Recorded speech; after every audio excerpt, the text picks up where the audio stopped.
I want to welcome you all to this part of our service. And as we share the word, I plan to speak from the second chapter of Hebrews this morning. And I don't know how many of you remember this, but in February, I talked about the first chapter of Hebrews. And so I'm hoping that your recall is quite good, because that's 6 months.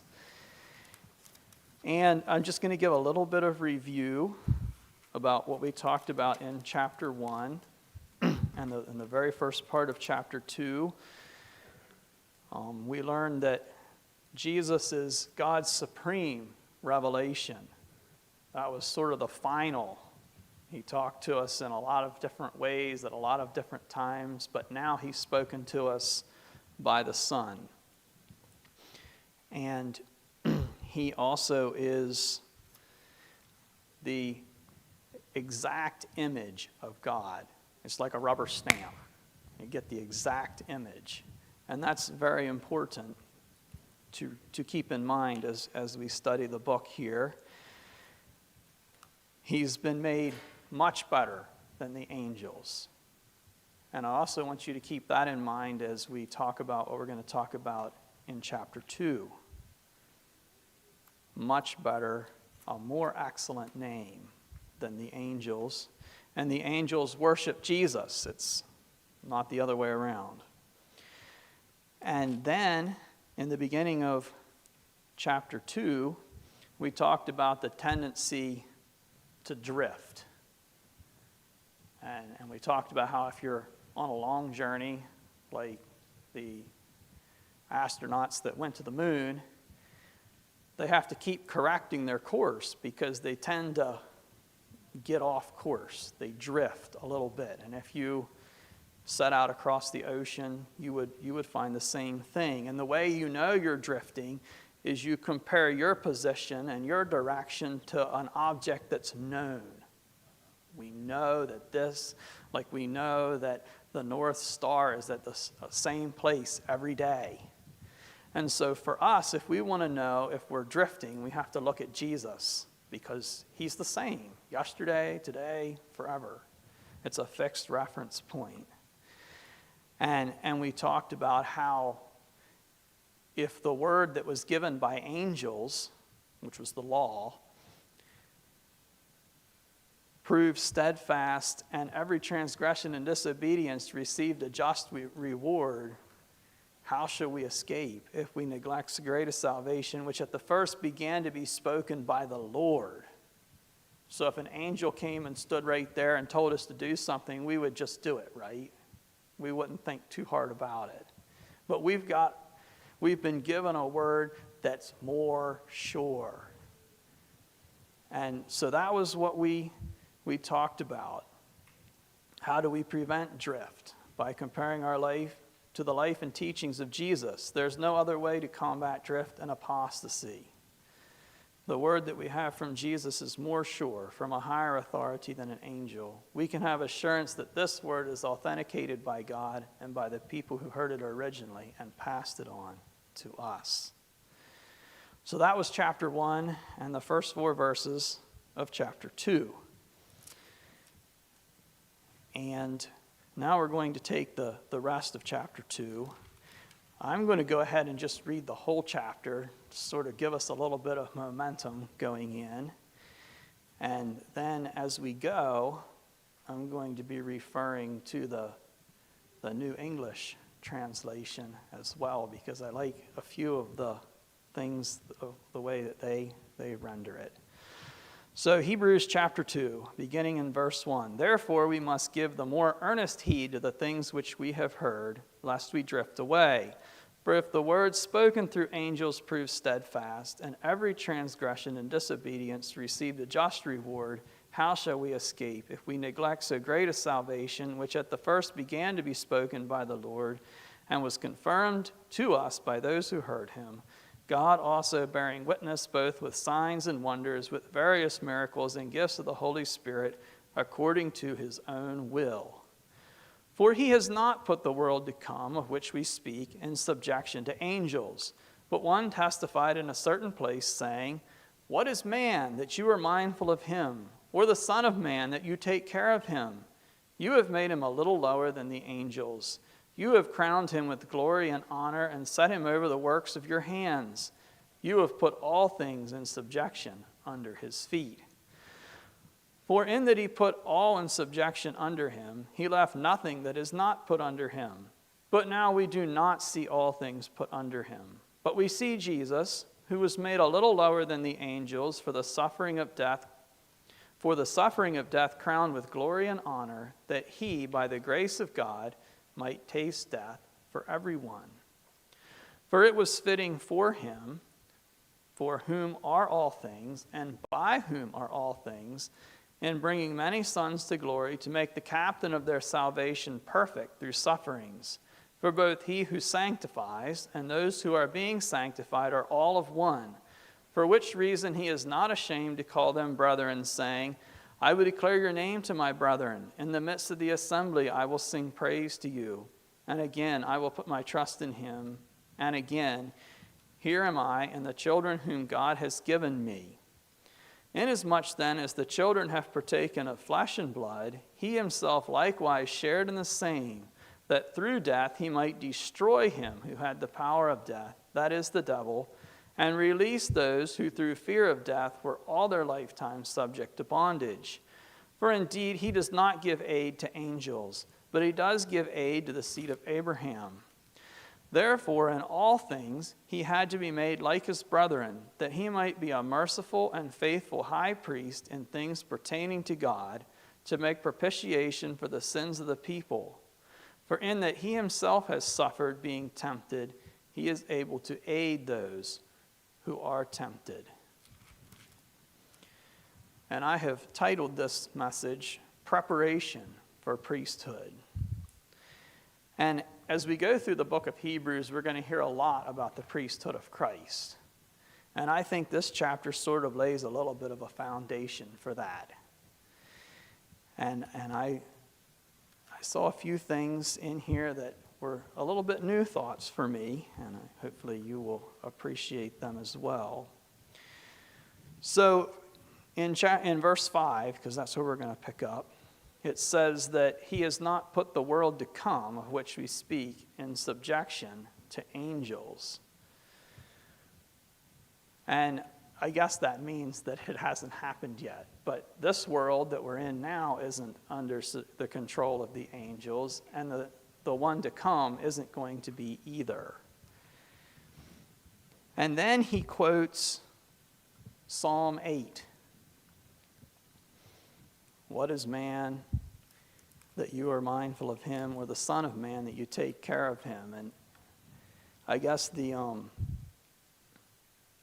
psalm writer felt a little bit discouraged about his position. But when you think about how insignificant a single human being is in perspective to the rest of the universe or to eternity or anything. I mean, Isaiah talks about the nations being like a drop in the bucket.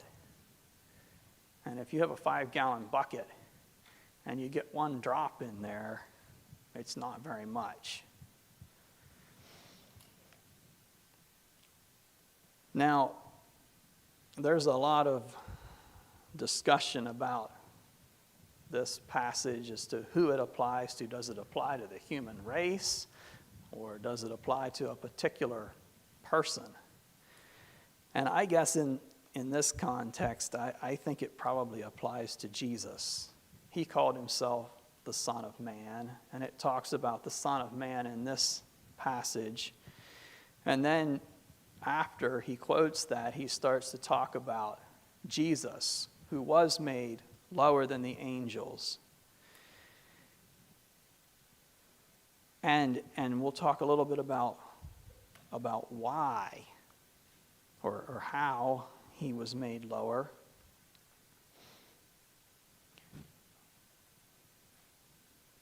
First, he says this hasn't been totally fulfilled because not everything has been put under subjection. I mean, there are Jesus is over everything, but there's still some things that are happening that aren't entirely what Jesus wants.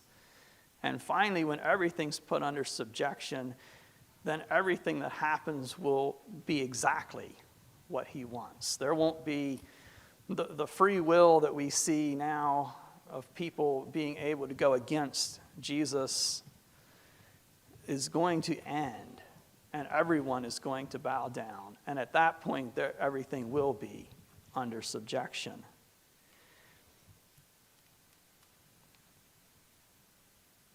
So then Jesus was made lower than the angels for a little while, it says. And I think that is important. Maybe it doesn't say that in the King James, but it does say that in the net. You made him lower than the angels for a little while. You put all things under his control. And, you know, his life on earth was a pretty short span in which he really and truly was lower than the angels.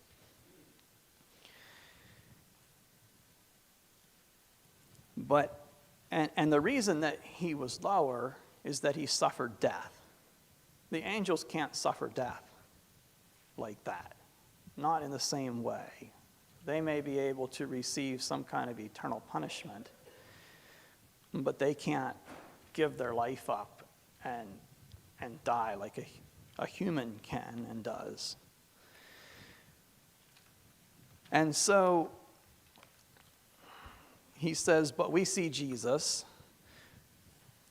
And it talks in this passage about suffering, Jesus suffering. And one of the things he suffered was death. It wasn't the only thing that he suffered, but he suffered death. And that death gave him a reward. He was crowned with glory and honor. And we have a part to play in that crowning, I think, because we can give him glory and honor for the death that he died. And it says that by the grace of God, Jesus tasted death for every person. And that word tasted is sort of interesting. The Greek word would taste, but it doesn't mean sample a small amount. If you give me a taste of chocolate, I'm probably not going to be happy because I would like more than a taste. But it would be one bite, right? That would be a taste. Or, you know, a taste of cheese. If you went to Panola Pantry and they give you a sample, that's a taste. It doesn't fill you up. And you don't really experience like eating a sandwich with that cheese on it would give you. And so, in this sense, it means experience something cognitively or emotionally, come to know something. So it's not just this little taste, it's a whole experience. He experienced death for everyone. All of us here, if we believe in him or if we don't, if we haven't said yes to him, he still experienced death for you this morning. And that just, it should blow us away that there was someone, that Jesus, the Creator, was willing to come down and experience a death for us. And then in verse 10, he says, for it was fitting for him, for whom is everything and by whom is everything, to make the captain of their salvation perfect through sufferings. And so this whole plan fits right into the character of God. That's what it means when it says it became him. It was fitting for him. And highly becoming to God, though unbelief considers it a disgrace. If you aren't interested in what God's doing, then no. Why would God do that? But it actually fits exactly in with God's character of redemption. And it says that he was the creator, by whom are all things, and for whom. And I think it says somewhere else about something similar to that. Everything's created for his pleasure. And then he talks about the captain of their salvation. And that's an interesting word. The net translates it to make the pioneer of their salvation perfect through sufferings. I like that word better. I think it gives a better sense of what's happening. The Greek word translated pioneer is used of a prince or leader, the representative head of a family. It also carries nuances of trailblazer, one who breaks through to new ground for those who follow him. It is used some 35 times in the Greek Old Testament, the Septuagint, and 4 times in the New Testament. It always refers to Christ. I thought that was interesting, a trailblazer. Did you ever blaze a trail? Go up to the mountain and you can follow a trail that somebody already blazed, the Appalachian Trail. You see there's white marks, and they get volunteers to maintain that trail so you don't have to wade through the jungle to go where you want to go. But somebody made the trail, and they were the trailblazer. They said, well, we think if we go here, it'll be interesting. And we think if we go here, it'll be the easiest way to get there. Jesus blazed the way in salvation, and we can follow him. He made a good trail, and it works. It gets you where you want to go. And it says that he was made perfect through suffering. Well, how can you make something that's perfect? I mean, if you've got a perfect diamond, you can't make it any better, right? It's perfect, and they have a grading system for that kind of thing, and some of them are less quality, and some of them are perfect. So that's not what it means. There wasn't some fault in Christ that had to be made perfect. But he did have to be made complete. He was made complete by suffering. And that word is also interesting because it can mean to carry through completely, to accomplish, to finish, to bring to an end. Now, I thought that was interesting. He saw that through to the very end, those sufferings, and he finished, and he completed, and it was successful. To bring to the goal, the end goal proposed. And we'll talk a little bit more about the sufferings towards the end here. And I think that this whole thing of, well, maybe I'll wait to say that.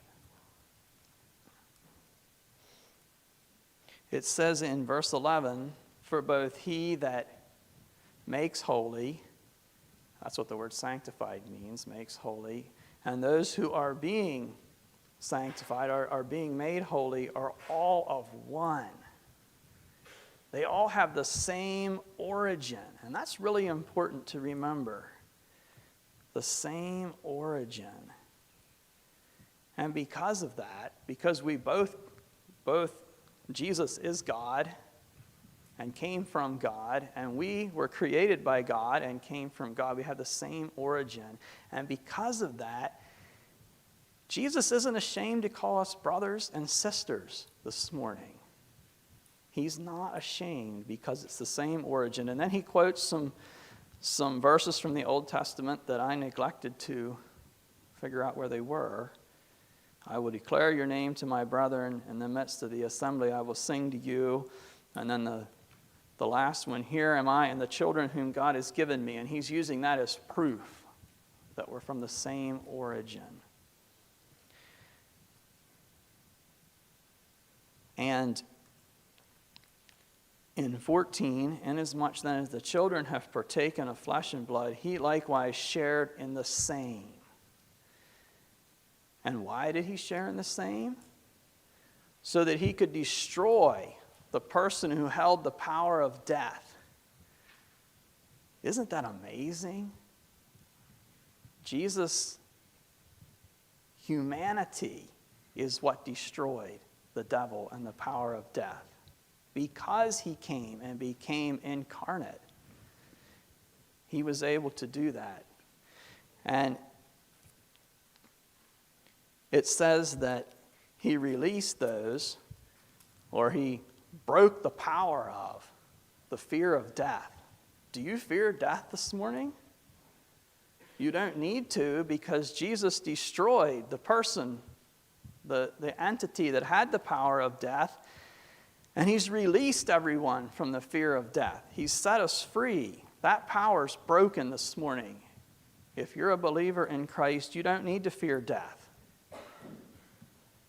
You can truly sing that song that Larry Nickel wrote, I think, no more fear of dying. It still seems a little scary, but we have a lot of hope, and we do not have to be in bondage to the fear of death anymore. That's really exciting.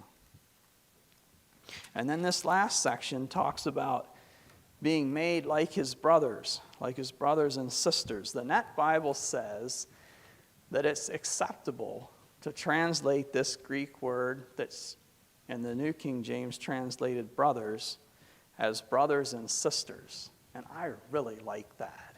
I like that we can include everyone in that phrase.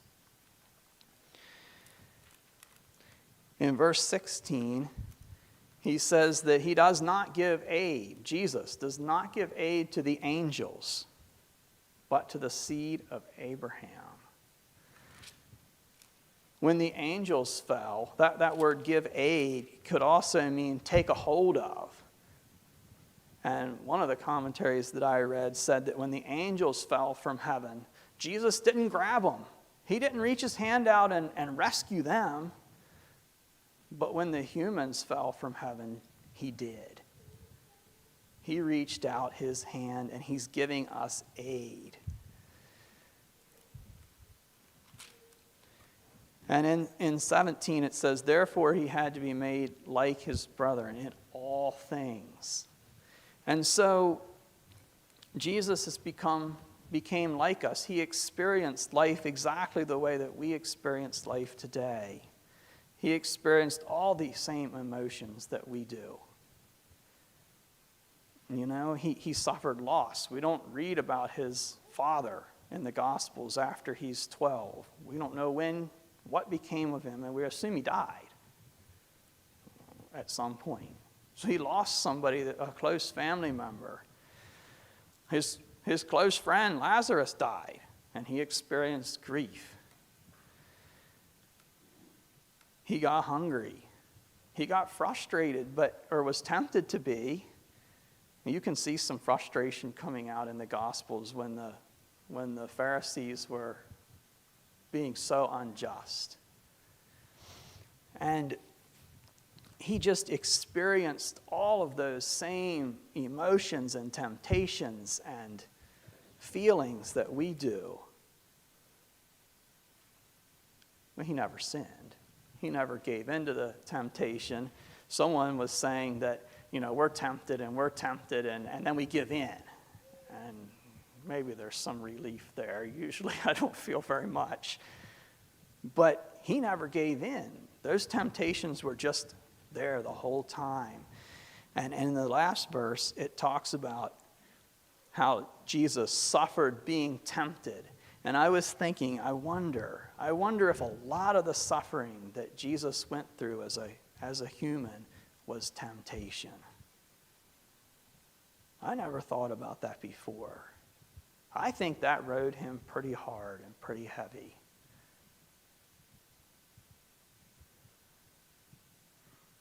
And he never gave in. Never gave in. And it says that because he was made like us, and because he suffered like we do,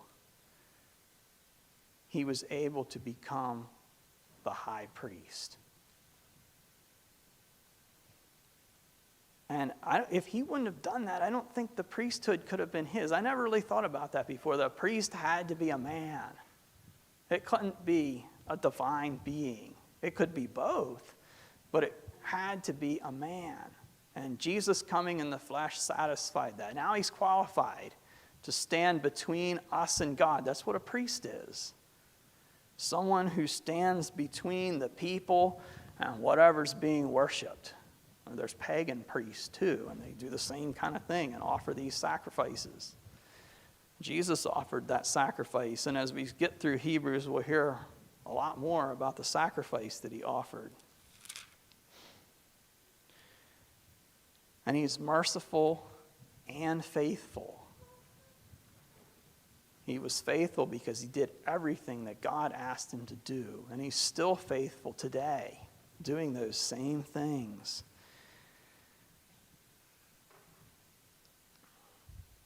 And you know, something that really hit me, before Jesus came in the flesh, before Emmanuel was here, people could say to God, "You have no idea how hard it is to do what you're telling me to do. You don't know. It's impossible. There's no way. You're asking way too much. Way too much." Jesus came and he lived it. And he has destroyed all of our excuses.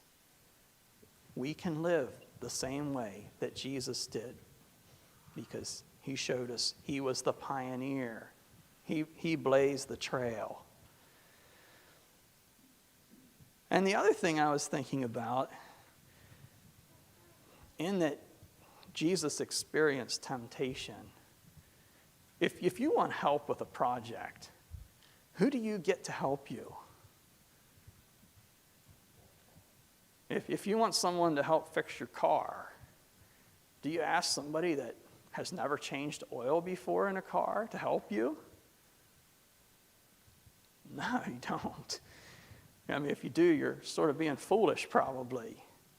And if you wanted to learn how to make a pie crust, you probably wouldn't ask me because I don't have very much experience and I wouldn't be able to take you down a very good trail. But you're going to find somebody that has made 100 pies or 1,000, and then they can help you, right?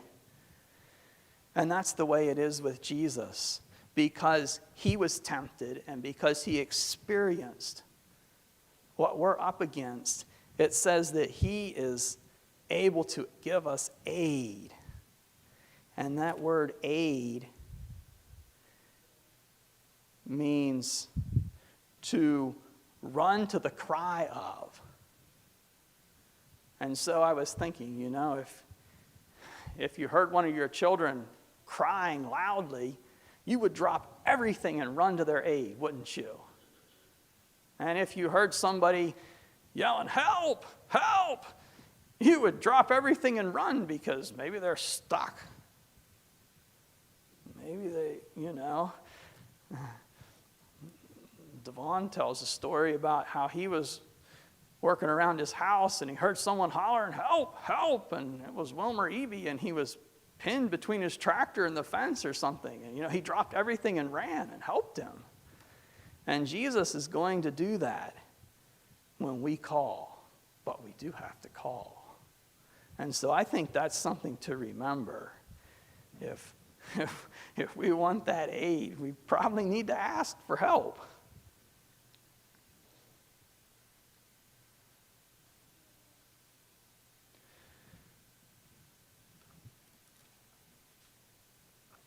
Jesus is, I just think that's so important that he destroyed all of the excuses that, God, you don't know what I'm up against. And so, in conclusion here, I'm pretty overwhelmed when I think about what Jesus has done, and I don't think we should lose the wonder of what Jesus has done, the wonder of him being incarnate and coming in the flesh and living the way we did, and then being able to make that sacrifice for our sins and to destroy the devil and the power of death. And so this week when we're tempted, let's cry to Jesus for help. He wants so badly to come to our aid. Let's take comfort in the fact that since he has become like his brothers and sisters in every way, he is now qualified to help us and understands who we are.